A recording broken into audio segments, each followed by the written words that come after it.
He had everything he could ever want, but a simple meal at a roadside diner was about to lead to a discovery that would change not one life, but two. In a world of cold glass and even colder business deals, where a person's worth is tracked on a screen, a forgotten connection was about to spark a future no one saw coming.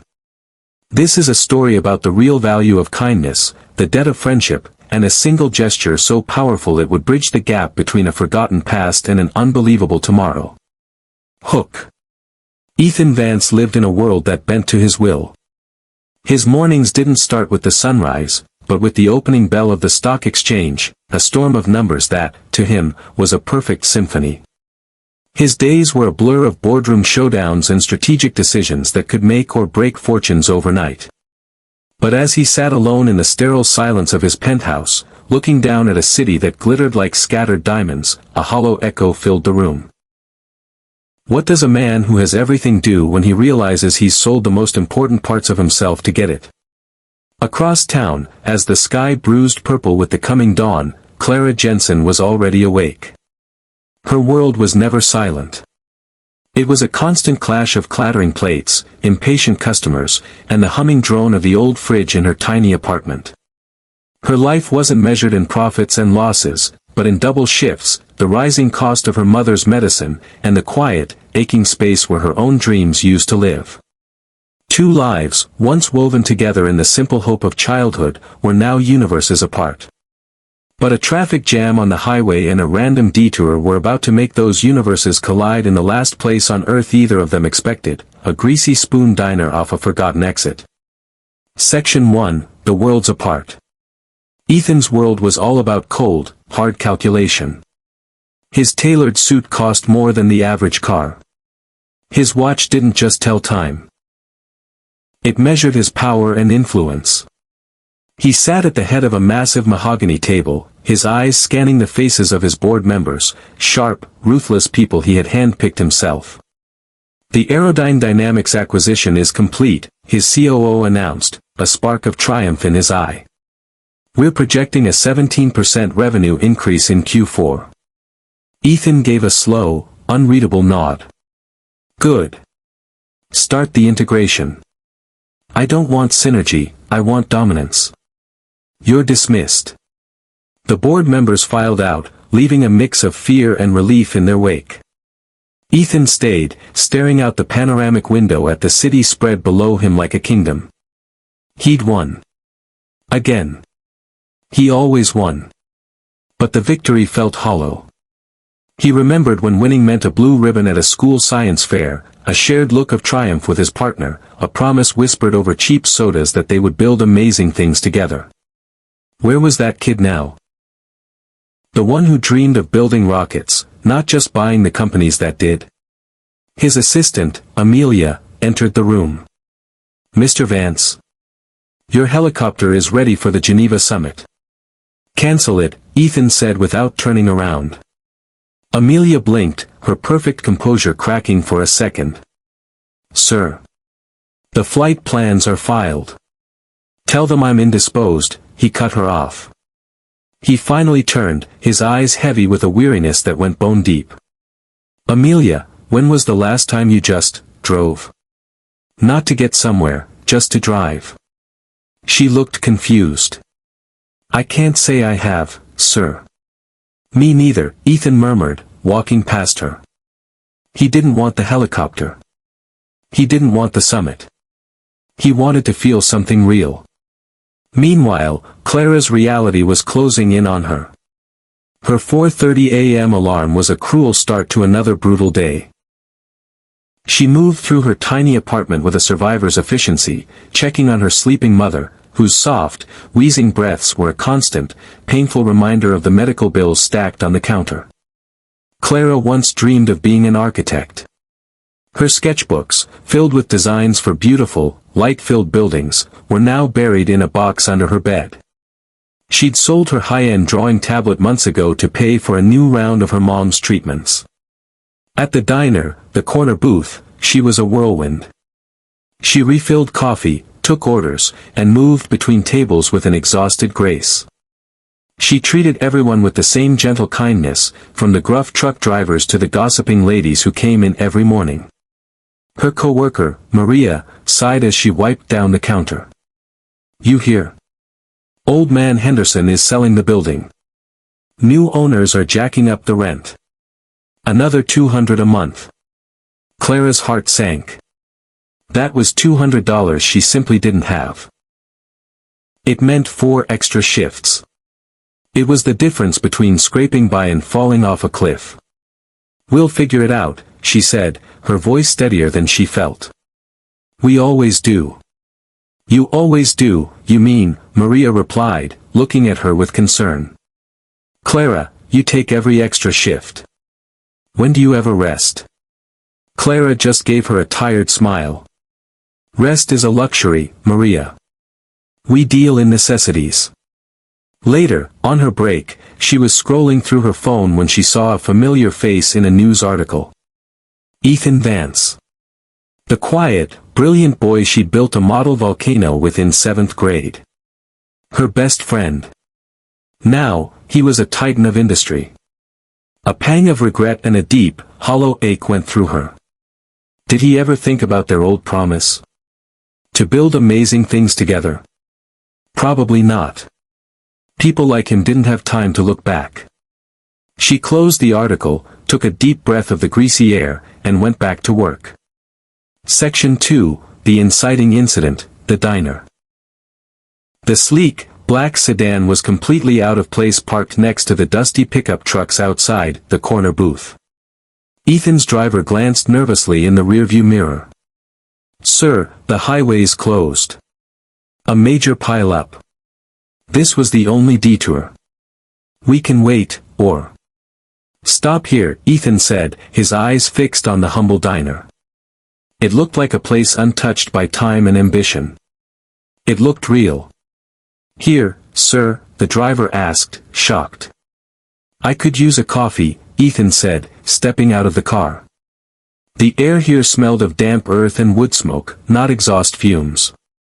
The bell above the door jingled as he walked in, a cheerful, simple sound from another world. He slid into a worn, red vinyl booth. The table wobbled slightly. The menu was laminated and worn at the edges from thousands of hands. It felt like another planet. He looked around at the low murmur of conversations, the clinking of forks and knives. It was the soundtrack of everyday life he'd long forgotten. A waitress approached his table, a coffee pot in hand. "Be with you in a minute, Han," a warm, tired voice said. She turned to pour coffee for the man in the next booth, and Ethan saw her face.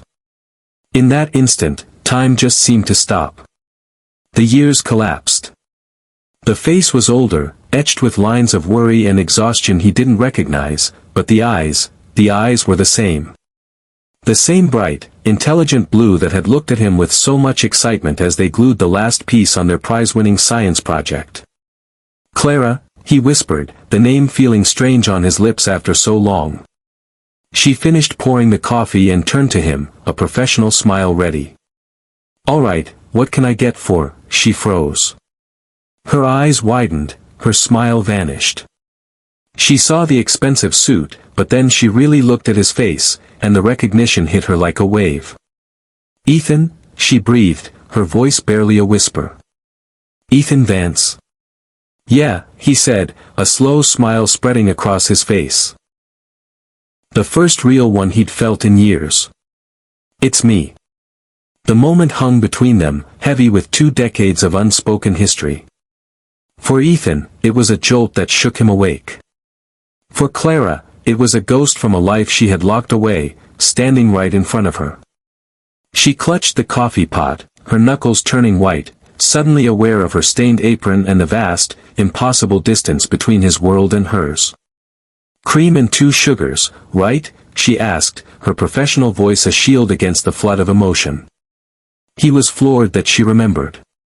"Yeah," he said softly. "Always." As Clara poured his coffee, her hands somehow steady, Ethan's mind was racing. He watched her work, her efficiency, the gentle way she spoke to an elderly couple, the patient smile she gave a man complaining about his toast. This wasn't the Clara he knew, but at her core, it was exactly her. The same kindness, the same quiet strength, just worn down by a life of hardship he couldn't even fathom. He sat there, sipping a coffee that tasted more real than anything he'd had in a decade, and his mind went back. The school gym was buzzing with nervous energy. A 13-year-old Ethan adjusted his glasses, standing next to a massive papier-mâché volcano. Next to him, Clara, a smudge of red paint on her cheek, was practically vibrating with excitement. "Okay," she whispered, "I've double-checked the bicarbonate and the vinegar. When the judge comes, you do the intro, I'll explain the geology, and we pour together." "Got it?" "Got it," Ethan mumbled. When the science teacher arrived, Ethan froze. Words evaporated. He felt a small nudge. Clara gave him a look of pure encouragement. He took a breath. "This," he began, his voice shaky, "is Project Vesuvius." Clara beamed and launched into a flawless explanation of magma chambers and pyroclastic flows. When the time came, they looked at each other, nodded, and poured. The volcano erupted in a glorious, fizzing fountain of red foam. They won first place. Later, sitting on the bleachers and sharing a soda, Clara looked at their blue ribbon. "We did it." "You did it," Ethan said. "I would have just stood there." "No way," she said, punching his arm. "We're a team. You're the brilliant strategist, I'm the hands-on engineer. We're going to build amazing things someday, Ethan. Things that help people." "Promise?" he asked. "Promise," she'd said, her gaze steady and sure. The diner bell snapped Ethan back to the present. He saw Clara talking quietly with her coworker, Maria. He shouldn't have been able to hear, but it was like his senses were on high alert. "I just don't know how I'm going to make the new rent," Clara was saying, her voice laced with a deep exhaustion that twisted something in Ethan's gut. "And Mom's doctor wants to try that new treatment, but the insurance company calls it experimental. It's another 5,000, just to start." "What about your design work?" Maria asked. A sad little laugh escaped Clara's lips. "That ship has sailed. I had to sell my tablet to pay last month's rent. That's just a dream from another life." Every word was a punch to the gut. Another life. She had given up on their shared dreams, while he was living a life so big it had become empty. The promise they made echoed in his mind, mocking him. He had built an empire, but he had let his best friend, his partner, fall. The guilt was a cold, heavy weight in his chest. This wasn't just about money. Giving her cash would be an insult, charity, the rich man's easy way out. She didn't need a handout. She needed an opportunity. She needed her dream back. His decision was instant. The fog of apathy he'd been living in burned away, replaced by a white-hot clarity. He pulled out his phone. "Amelia," he said, his voice low and urgent. "Priority 1. A woman named Clara Jensen. I want a full, but discreet, background analysis. Financials, family needs, everything. I want it in 1 hour." He hung up and immediately called his head of legal. "David, I need an employment contract. Position is lead project designer, Urban Innovation Division. Salary, make it $750. Non-negotiable. Full benefits, retroactive. I want it to include complete coverage for all pre-existing family medical conditions. No caps." There was a stunned silence. Mr. Vance, for whom?" "The name is coming from Amelia. Also, execute a transfer from my personal fund. A signing bonus. Let's make it 2 million. I need a cashier's check ready in 2 hours. Next, he called his head of real estate. "Sarah, I need a live-work studio in the Arts District. Lots of natural light. I don't care what it costs. Buy it. Have it furnished by tonight. Top of the line. And I need the best professional graphic design workstation money can buy delivered there. I want it all waiting for her. He hung up, his heart pounding with a purpose he hadn't felt in 20 years. He looked over at Clara, who was wiping down tables, completely unaware that her entire universe was being rewritten by a man in a red vinyl booth. Section 4, The Climax, The Grand Gesture. Ethan watched Clara for another few minutes, then stood up, walked to the counter, and put a $50 bill down for his $3 coffee. "It was really good to see you, Clara," he said softly. "You too, Ethan," she replied, her professional mask back on, hiding the sadness in her eyes. For a moment, he had represented a different life. Now, he was just another customer. He nodded and walked out.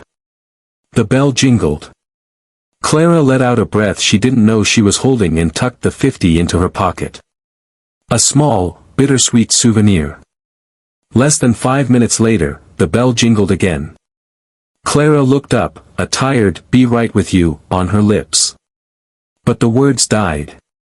Standing inside the door was a woman in a perfectly tailored suit, holding an expensive leather portfolio. Her sharp eyes scanned the diner and landed right on Clara. "I'm looking for Ms. Clara Jensen," the woman said, her voice clear and calm. Clara's blood ran cold. This is it, she thought. A debt collector. Or the new landlord's lawyer, here to evict me. She wiped her damp palms on her apron. "I'm Clara Jensen." The woman gave a slight smile. "My name is Sarah Holloway. I'm from the legal department of the Vance Corporation." "The Vance Corporation?"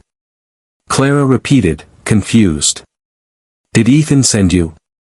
"Mr. Vance asked me to deliver this to you personally," Sarah said, placing the heavy portfolio on the counter. He felt its contents required a more personal touch. With trembling fingers, Clara opened the portfolio. Inside, on a silk lining, were pristine documents. On top was a folded sheet of heavy cream paper with her name on it, written in bold, familiar handwriting. It was a letter from Ethan. "My dearest Clara," it began. "If you're reading this, it means I failed to say any of this to your face, because honestly, I was too ashamed. Seeing you today was like waking up from a 20-year coma. I spent my life building and winning, but I let the most important partnership I ever had just fade away. I broke our promise, and for that, I am so sorry. What I'm offering you isn't charity. Please believe that. Charity is for strangers. This is a correction. A long overdue business proposal to my partner. You were always the brilliant one, Clara. I just got lost in the numbers. I can't get back the lost time, but I can fix the future. This isn't a handout. It's an investment in the most talented person I know. It's your chance to finally build the amazing things we talked about. And it's my chance to be the partner I promised I'd be.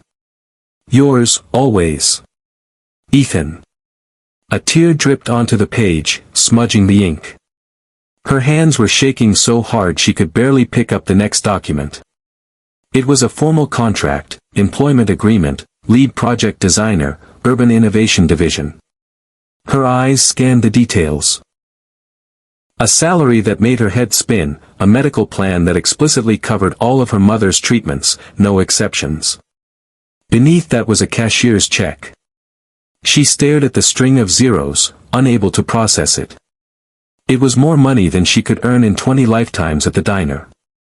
Deeper still was a deed, bound in a blue ribbon just like the one they'd won. It was for a stunning, light-filled studio apartment in the Arts District, with photos of a workspace filled with brand new equipment. A final key was tucked into a small pocket. Clara looked up, her vision blurred by tears, her mind reeling. The whole diner, her whole world, seemed to tilt. She looked at the lawyer, who was watching her with a kind expression. Clara opened her mouth, but no sound came out. She just stared at the proof of a life she had never even dared to dream of, laid out on the counter of a greasy spoon diner. Section 5, Falling Action and Resolution. The bell above the door jingled. Clara looked up, her heart stopping. Ethan was standing there, looking vulnerable and hopeful. He had watched from his car, unable to just drive away.